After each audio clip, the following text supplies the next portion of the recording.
Luke chapter 17.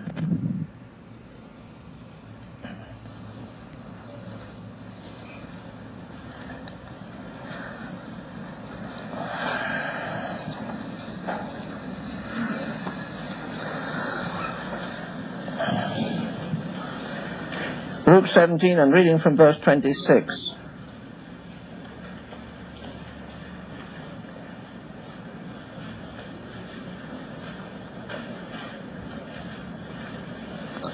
And as it was in the days of Noah, so shall it be also in the days of the Son of Man.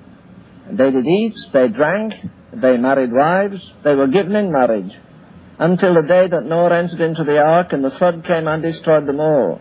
Likewise also as it was in the days of Lot. They did eat, they did drink, they bought, they sold, they planted, they built it. You know, I put the emphasis on all the theys in those two verses. Let's go back and read the other one again.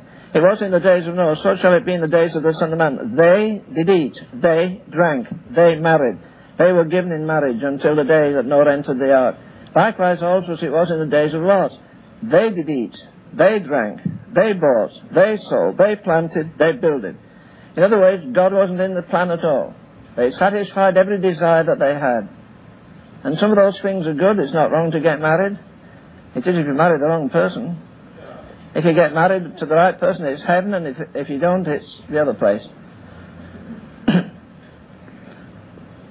Likewise also as it was in the days of Lot. They did eat, they drank, they bought, they sold, they planted, they builded.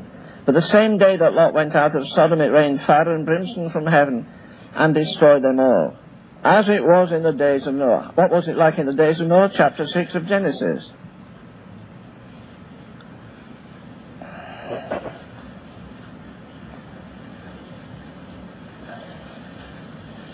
Let me read verse 3 from chapter 6. The Lord said, my spirit shall not always strive with man.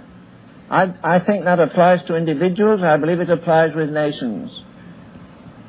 This week I've been thinking of that scripture, which I call a limitation to intercession.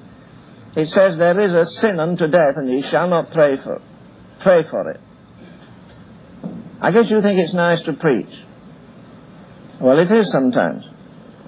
But I believe in every meeting, whether there's an altar call or not, if the Spirit of God is there, somebody's born or somebody's quickened. And by the same token, I think some people cross the deadline. God talks for the last time. As I say, what does God owe you? What does God owe America? Some of you have heard the gospel 100 times. I doubt if one of us responded to Christ the first time he spoke to us. We would have to say with, was it Theo Monod that wrote, I had long withstood his grace, long provoked him to his face, would not hearken to his call, and grieved him by 1,000 falls. Depth of mercy, can there be mercy still reserved for me? I'm staggered every day. I think of the majesty of God, the love of God. But right now we're living on mercy. If we weren't, we'd be burning like Sodom and Gomorrah. We've outsinned Sodom, we've outsinned Gomorrah. I'll tell you about that in a minute or two. My spirit shall not always strive with man, for that he is also flesh, yet his days shall be 120 years. There were giants in the earth in those days. And also after that, when the sons of God came unto the daughters of men and bare children to them, the same becoming mighty men that were of old, men of renown. And God saw that the wickedness of man was great in the earth. Now look at this. Every imagination